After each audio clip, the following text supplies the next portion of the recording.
தீப் அங்க பாரு எவ்வளவு பெரிய தென்னந்தோப்பு. பா, ஓனர் இப்ப செம பெரிய கோடீஸ்வரனா இருப்பான்ல. தென்னை மரத்துக்கே இவ்வளவு பில்டப் கொடுக்குற, அப்போ நீ செம்மரத்துக்கே ஓனரானா?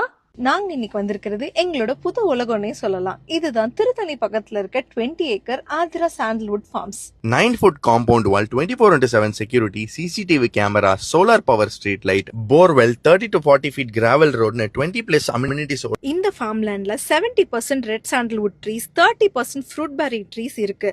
அண்ட் அவங்களே ட்ரிப் இரிகேஷன் மெத்தட் மூலியமா 1 இயர்க்கு ஃப்ரீ மெயின்டெனன்ஸோட வளர்த்தும் கொடுத்துருவாங்க. சோ லேண்டுக்கும் காசு, மரத்துக்கும் காசு, ஒரே கல்லுல 2 மாங்கா. நீங்க வீக்கெண்ட் ஆர் வெக்கேஷன் வரதுக்கு இது ஒரு ஏத்த ஸ்பாட். ஃபார்ம் லேண்ட்குள்ளேயே ஆர்டிஃபிஷியல் ஃபால்ஸோட adults and kids swimming pool இருக்கு. டர்ஃப் இருக்கு, பெரிய car parking space, club house and children's play area இருக்கு. பக்கத்திலே சுத்தி பக்க கோனா ஃபால்ஸ், திருத்தணி முருகன் கோயில்னு சொல்லிட்டே போலாம். நிம்மதி, பிரைவசி, காசுன்னு ஆதிரா சாண்டல்வுட் ஃபார்ம்ஸ் உங்களுக்கு எல்லாமே தரும். இந்த இன்வெஸ்ட்மெண்ட்ல உங்களுக்கு 0% டாக்ஸ் அண்ட் 100% ப்ராஃபிட். இனிமே வீக்கெண்ட் எங்க போறதுன்னு யோசிக்கிறத விட்டுட்டு ஆதிரா ஃபார்ம் லேண்ட்ஸ் வரதுக்கு ஃபிக்ஸ் பண்ணிக்கோங்க. Investment plus enjoyment.